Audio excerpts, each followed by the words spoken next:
quería hablar un poquito acerca de estas tres palabras: honestidad, integridad y verdad. Y estuve buscando en los diccionarios bíblicos incluso de cuáles son las diferencias entre estas palabras. Y la diferencia entre honestidad e integridad existe. La honestidad entendida como decir la verdad y, perdón, la honestidad entendida como decir la verdad, y la integridad definida como actuar de modo correcto, según la moral.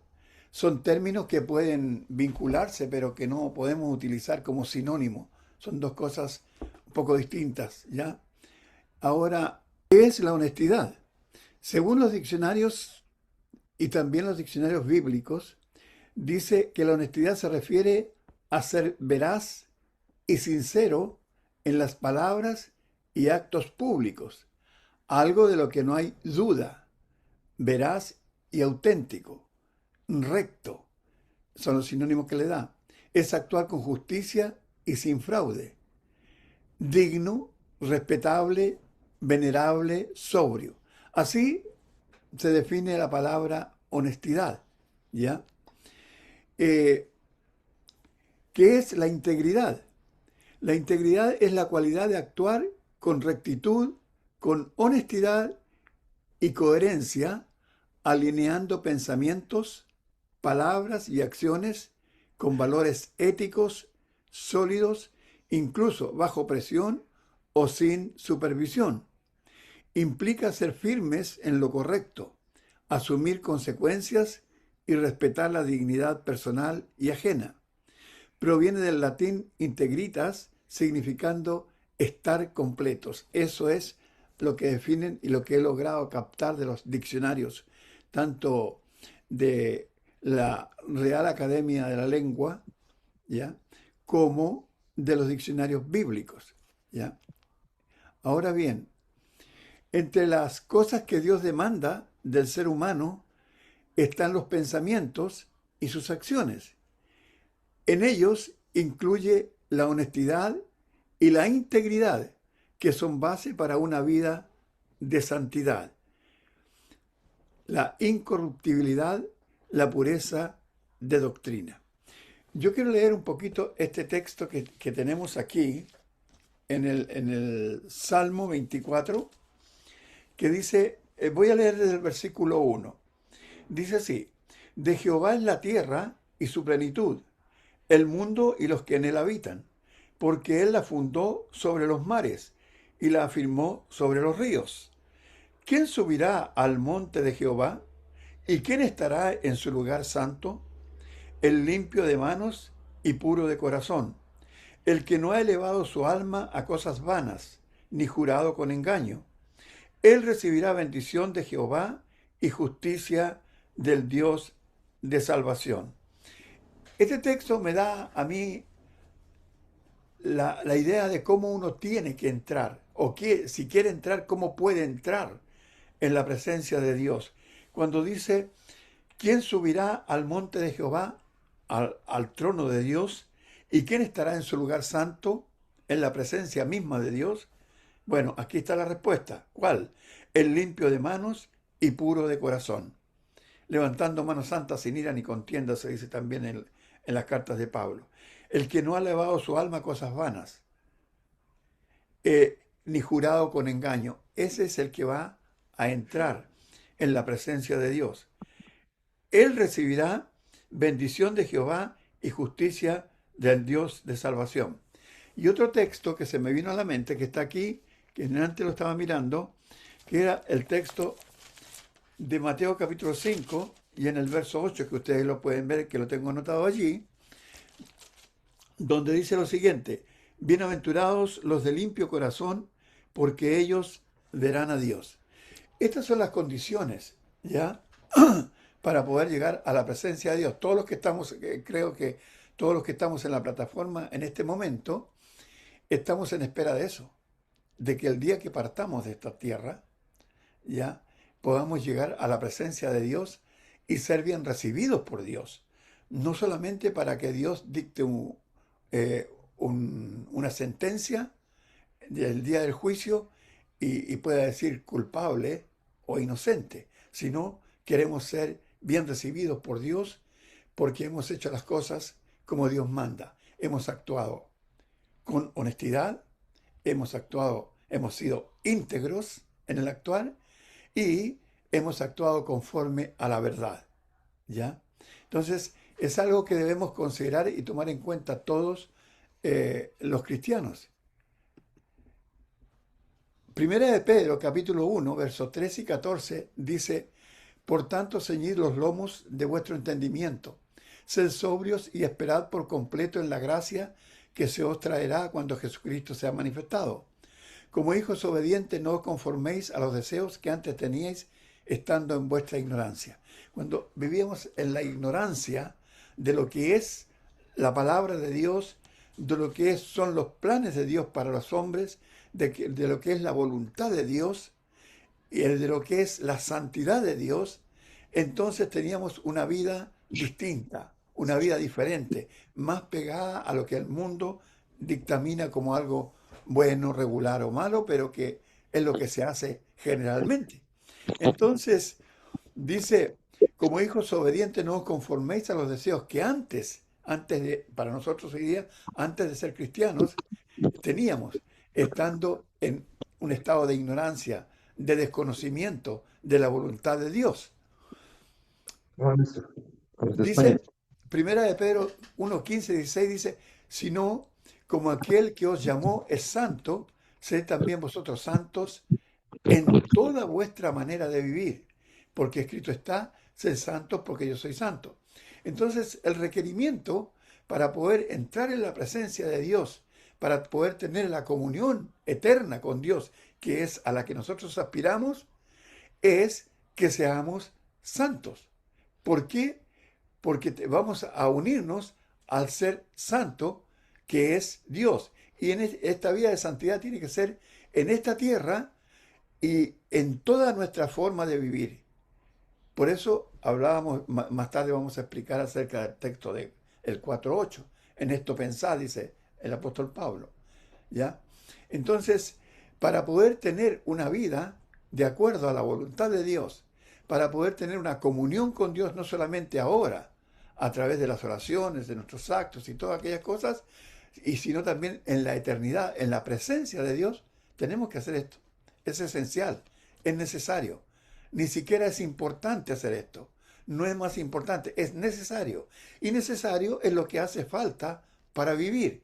Y en este caso, las cosas de Dios son necesarias, son esenciales para poder tener comunión con Él. La santidad es esencial, la honestidad es esencial, la integridad es esencial, la verdad es esencial. No son cosas las cuales podamos sustituir, de las cuales podamos prescindir, de las cuales podamos reemplazar. No, son esenciales. Yo me acuerdo con estas palabras de varios puntos del Señor Jesucristo cuando usaba esta palabra, necesario, por ejemplo, en el 10:42 del libro de Lucas, en el caso de Marta y María. No te haga cosa, Señor, que mi hermana me deje servir sola, dice Marta. Y el Señor le responde, Marta, Marta, afanada y turbada estás con muchas cosas, mas María ha cogido la buena parte, la cosa necesaria, ¿ya? La cual nunca le será quitada. Y habla de lo necesario, de lo esencial para la vida. Me acuerdo del capítulo 19, verso 5, si no me equivoco, en el caso de Zaqueo. ¿Se acuerdan? De Zaqueo, cuando sube al árbol sicómoro para ver quién era Jesús, y desde allí está mirando cuando pasa Jesús por debajo y le dice, Zaqueo, date prisa, desciende, porque hoy es necesario que pose yo en tu casa. ¿Ya? Me acuerdo de la oración del capítulo 18, 18 verso 1, cuando hace una enseñanza acerca de la oración, dice que es necesario orar. Me acuerdo del capítulo 24 del libro verso 44 del libro de Lucas, cuando dice esta cosa era necesaria que se cumpliese todo lo que está escrito de mí. ¿Ya? Entonces, cuando leía yo un diccionario bíblico acerca de lo que es necesario y en esos contextos, habla de lo que es esencial para la vida, de lo que es imprescindible, de lo que yo no puedo sustituir, de lo que no puedo reemplazar, porque las cosas de Dios son insustituibles, son irreemplazables, son imprescindibles. Nosotros tenemos que cumplirlas. Bueno, esto que estoy hablando acerca de la honestidad, de la integridad, de la verdad, de la santidad, son eso. No tienen el grado de importancia de una cosa que es valiosa, pero a nivel humano, o que es más valiosa o más importante que otra, pero que yo las puedo reemplazar, sustituir, prescindir de ellas en algún momento. En las cosas de Dios no. Cuando Dios habla de lo necesario es como cuando hablamos del cuerpo, de lo que hace falta para que viva mi cuerpo. Uno dice, la sangre, claro que sí, hace falta. El agua, sí, también, qué sé yo, la comida también, pero puede pasar un tiempo sin realmente tenerlo. Pero hay una cosa que es esencial, que es necesaria para el cuerpo, que es la respiración, el oxígeno. Si uno no lo tiene en unos cuantos minutos, va a morir. Si no tenemos a Dios en nuestra alma, en nuestro espíritu, si no tenemos estas características, estas cualidades que Dios demanda de un cristiano, que es la honestidad, que es la integridad, que es la santidad, que es la verdad, nuestra alma muere. Me estoy recordando lo que decía en el capítulo 2, verso 1 del libro de Efesios. Dice, y Él os dio vida a vosotros cuando estabais muertos en vuestros delitos y pecados. ¿Ya? Entonces, sin Dios, nuestra alma está muerta. ¿Ya? No tiene la vida espiritual y no tiene la comunión con Dios, tampoco tiene esperanza y expectativas de ir a vivir con Dios mientras ande en un camino de perdición. Bueno, quiero hablarles un poquito de Abraham y el faraón en Egipto. Quizás ustedes recuerden esto. Dice que hubo entonces hambre en la tierra y descendió Abraham a Egipto para morar allá, porque era grande el hambre en la tierra. Y aconteció que cuando estaba para entrar en Egipto, dijo a Sarai, su mujer, he aquí ahora conozco que eres mujer hermosa, de hermoso aspecto. Sí, yo conozco eso, yo sé. Y cuando te vean los egipcios, dirán, su mujer es, y me matarán a mí, y a ti te reservarán la vida. Ahora pues, di que eres mi hermana, para que me vaya bien por causa tuya, y viva mi alma por causa de ti. Y aconteció que cuando entró Abraham en Egipto, los egipcios vieron que la mujer era hermosa en gran manera. También la vieron los príncipes de Faraón y la alabaron delante de él. Y fue llevada la mujer a casa de Faraón. E hizo bien a Abraham por causa de ella. Y él tuvo ovejas, vacas, asnos, siervos, criadas, asnos y camellos, asnas y camellos.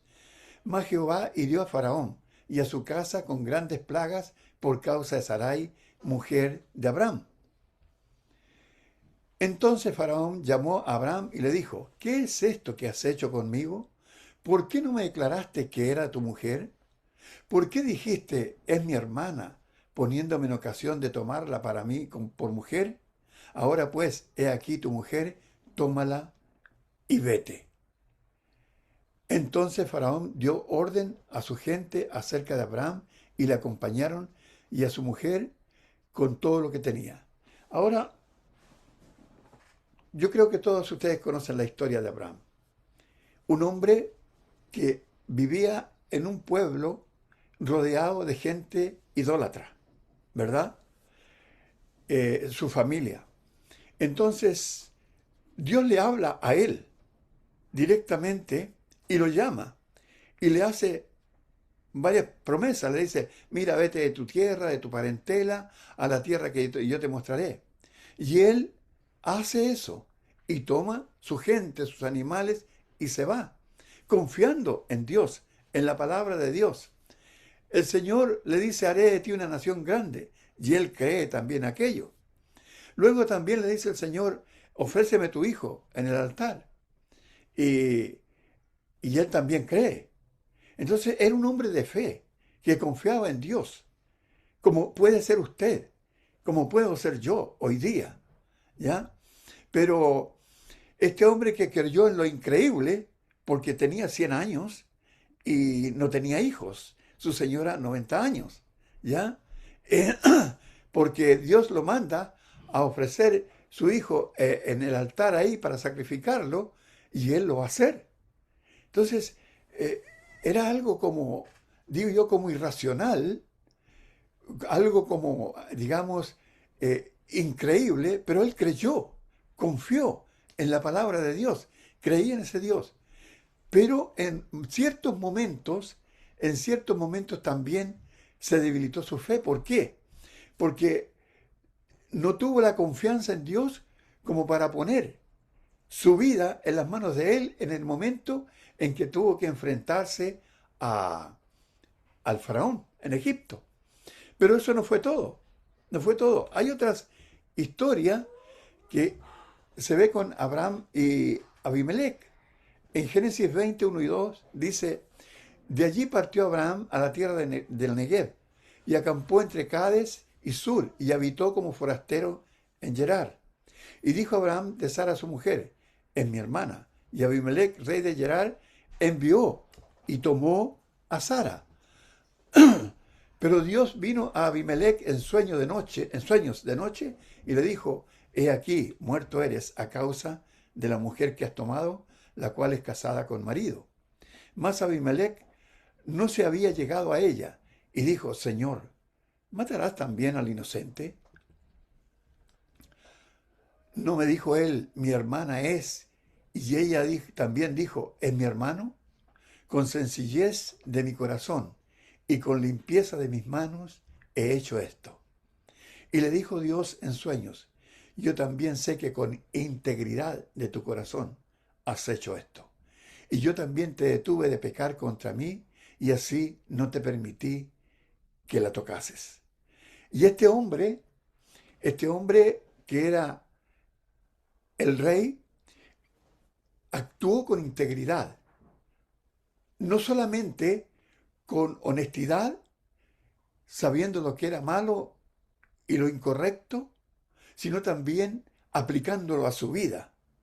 Lo que en este momento no hacía Abraham. Abraham había venido y había mentido, porque no había dicho toda la verdad. Y en la escritura no aparecen las medias verdades, como justificando al que la dice. Entonces, Abraham fue deshonesto, pero también no fue íntegro, ¿ya? No fue honesto y no fue íntegro. Entonces, el hombre que está allí le da una cátedra, por decirlo de una manera, a Abraham, siendo honesto y siendo íntegro. Y el Señor conoce la honestidad y la integridad de Faraón, perdón, de Abimelech, ¿ya? Entonces, a veces lo aplico a mi vida. Nosotros los cristianos, quizás la suya, no sé, pero a veces tenemos confianza en Dios y tenemos una confianza tremenda como Abraham la tuvo, pero también podemos caer y sentirnos débiles en cuanto a la confianza, a veces en cosas más pequeñas. Tenemos todos una confianza que si hacemos lo que Dios manda, iremos al cielo, a la eternidad, a la presencia de Dios, a tener comunión con Dios eternamente. Pero a veces en los pequeños detalles de la vida nos equivocamos. Y en lugar de confiar en Dios y poner toda nuestra fe en Él, a veces confiamos más en lo que nosotros podemos hacer humanamente. Y eso es complicado, es muy complicado. Dice el verso, el 27 dice, ahora pues, devuelve la mujer a su marido porque es profeta y orará por ti y vivirás. Y si no la devolvieres, sabe que de cierto morirás tú y todos los tuyos. Vendría un gran castigo entonces para Abimelech si no hacía lo que Dios le estaba mandando. Ahora, hay un texto aquí en el capítulo 20 del libro de Génesis que dice, después, verso 12, verso 11, 20, 11 de Génesis.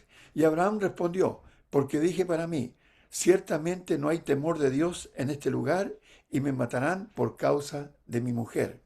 Y a la verdad también es mi hermana, hija de mi padre, mas no hija de mi madre, y la tomé por mujer. Y él revela ahora la verdad, pero ya había puesto en, en peligro la vida de Abimelech y de los suyos, de su familia. Entonces, creo yo que a veces tenemos que actuar, no a veces, sino que siempre tenemos que actuar con honestidad, tenemos que hablar con integridad, ya, tenemos que hablar con integridad y tenemos que vivir en santidad, apartado de toda especie de mal. Hablar con la mitad de la verdad es no hablar con la verdad. Hablar una parte y otra parte, dejarla ahí en el aire, no corresponde, porque no estamos siendo honestos ni estamos siendo íntegros. Y a veces las personas que no son cristianas pueden darnos un gran ejemplo, como el caso de Abimelech, ¿ya? Que le dio un gran ejemplo a Abraham, de cómo actuar. Entonces, en la oración el hermano hablaba acerca de Pablo en el capítulo 11, verso 1, si no me equivoco, de primera a los Corintios, cuando dice, sed imitadores de mí, así como yo de Cristo. Y él se pone como un ejemplo, ¿ya? Un ejemplo de honestidad, un ejemplo de integridad, un ejemplo de verdad, un ejemplo de santidad. Y creo que es lo que nos corresponde a nosotros, ¿ya? Hacer exactamente lo mismo. Y como Pablo recomendó recomendó su religión, recomendó su creencia, su conducta, sus actitudes, sus modales, también tenemos que ser capaces de hacer lo mismo nosotros. Eso es confiar en Dios. Eso es en lo más mínimo, confiar en Dios. Como confiamos en lo mucho, también confiemos en lo poco. Los cristianos no tenemos que asociarnos en ninguna medida, ni en la más mínima medida, con el diablo. La mentira es el arma, para mi gusto, a lo mejor me equivoco, ¿ya? Es el instrumento más potente que tiene Satanás para llevar al hombre al pecado. Ya lo vimos en el capítulo 3 del libro de Génesis, ¿verdad? Y también lo dice el capítulo, si no me equivoco, el 8, verso 30 verso 44 del libro de Juan, cuando el Señor le dice, vosotros sois hijos de vuestro padre el diablo y los deseos de vuestro padre queréis hacer, porque él habla mentira desde el principio. Entonces, los cristianos no tenemos que asociarnos en ninguna medida, en la más mínima, con la mentira, con el engaño. No debemos ser deshonestos. Tenemos que ser honestos en todo.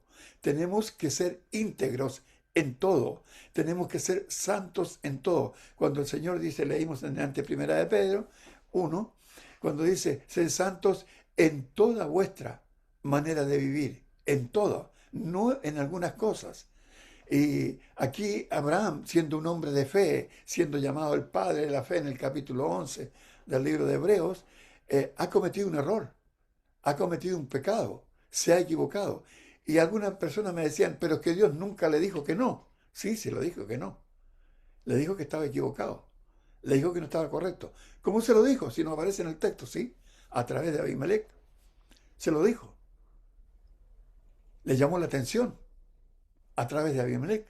Entonces, Dios siempre nos va a estar corrigiendo. Y esto que estamos leyendo y que estamos analizando ahora, tiene que ver con que Dios quiere que tengamos mucho cuidado con cada cosa que digamos, con cada cosa que hagamos. Nuestros pensamientos tienen que estar aunados con nuestras acciones. No pueden ser diferentes. Disculpe.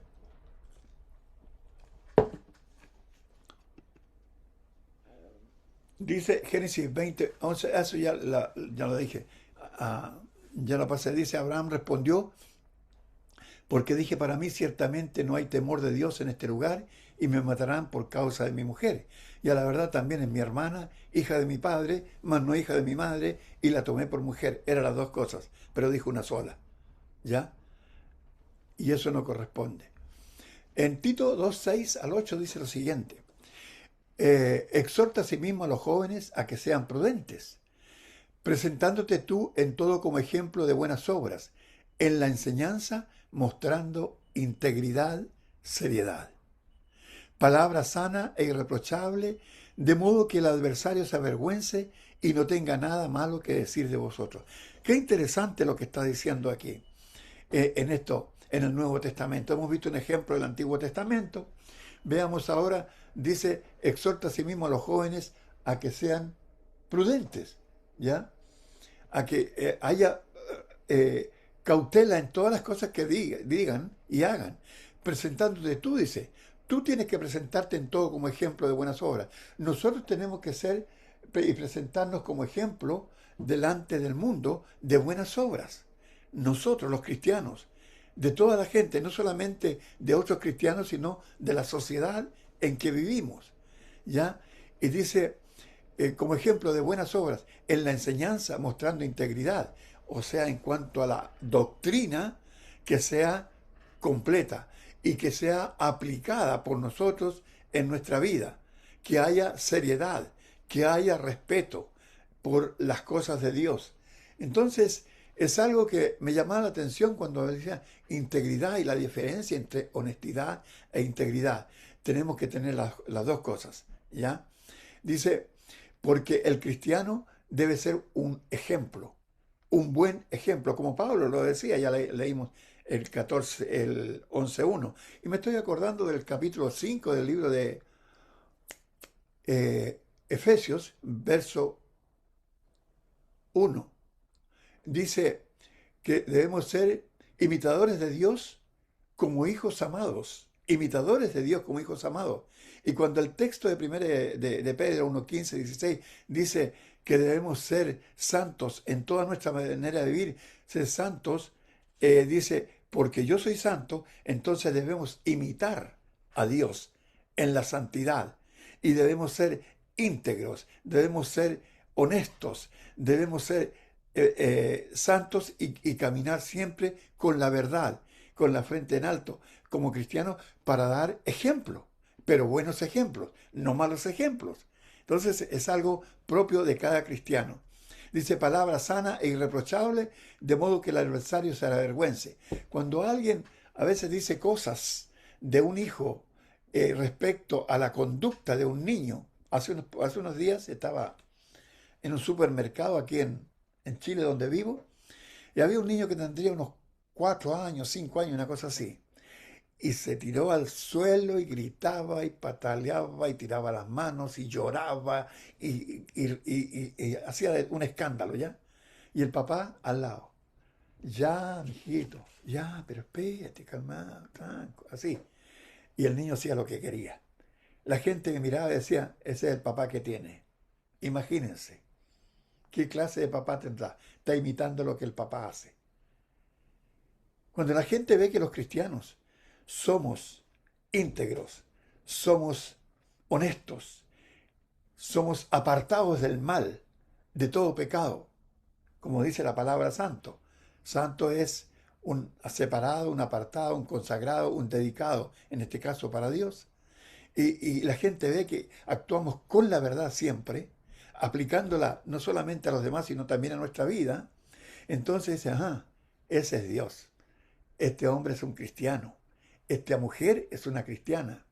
Pero cuando actuamos en forma contraria, entonces dice la gente, ah, esas son las cositas que le enseña Dios, pues. ¿Para qué? ¿Para qué ser cristiano? ¿Para qué seguir a Dios? Si eso voy a aprender, mejor me comporto yo, dice mucha gente, ¿verdad? Entonces, yo creo que en eso tenemos que tener mucho cuidado. No seguir el ejemplo de Abraham en ese sentido, porque estaban las dos partes. En una creyó a Dios en todo, en la otra le faltó confiar más en Dios de que no le quitarían su mujer, sino que, y no le quitarían la vida, sino que iba a Dios a estar con él. Nosotros tenemos que creer y confiar en Dios en todo lo que Dios haga y diga. Dice Filipenses 4:8 y 9, que ya lo habíamos mencionado. Por lo demás, hermanos, todo lo que es verdadero. Siempre tenemos que actuar con la verdad. con la verdad. Dice todo lo honesto, todo lo justo, todo lo puro, ahí viene la palabra íntegro, en lo puro, que es pureza.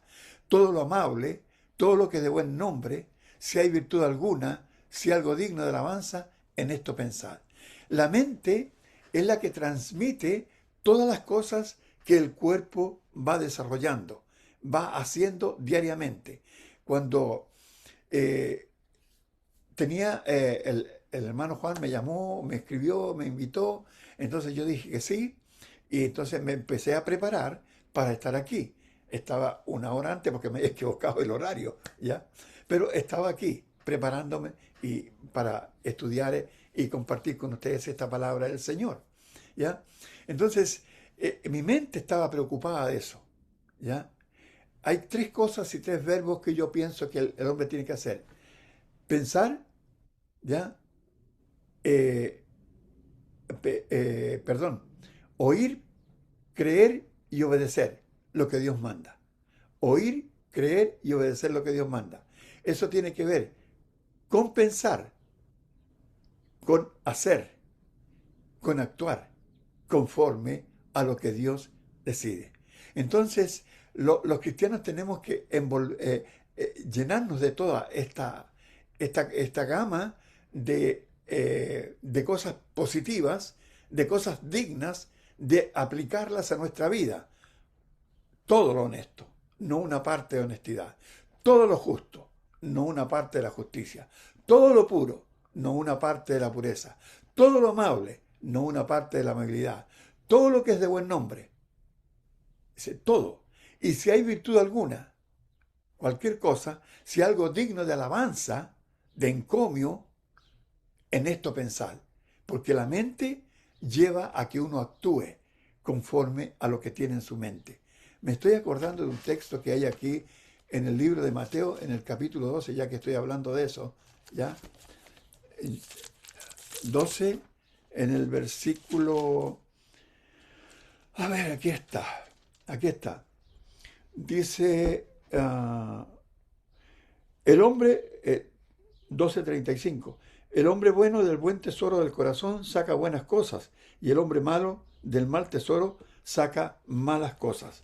Entonces, dice el texto, mas yo os digo que de toda palabra ociosa que hablen los hombres, de ella darán cuenta en el día del juicio, porque por tus palabras serás justificado y por tus palabras serás condenado. Entonces, tiene que haber una relación entre el pensamiento y la acción, una comunicación, para que si tenemos buenas cosas en la mente, entonces todas las cosas que hagamos, que digamos, van a ser buenas también. ¿Por qué? Porque vamos a ser conforme a lo que Dios manda. Dice, lo que aprendisteis y recibisteis y oísteis y visteis en mí, esto haced, y el Dios de paz estará con vosotros. Mire que este apóstol Pablo se las trae, como decimos en Chile, ¿ya? No solamente dijo en 1 Corintios 6, imitadores de mí como yo de Cristo. Ahora dice, lo que aprendisteis y recibisteis y oísteis y visteis en mí, esto haced. Lo que aprendiste, lo que recibiste en tus manos, en tu mente, lo que oíste en tus oídos, lo que viste con tus ojos, esto haced. Y el Dios de paz estará con vosotros. ¿Ya? Entonces, Él se pone como un gran ejemplo. Nosotros también tenemos que ser capaces de ponernos como ejemplo. Tenemos que recomendar lo que estamos haciendo porque es la vida que Dios nos da, la vida que Dios nos entrega. Quiere que seamos este tipo de gente realmente. Dice 1 de Pedro 1:22, habiendo purificado vuestras almas por la obediencia a la verdad. Hemos hablado de la honestidad, hemos hablado de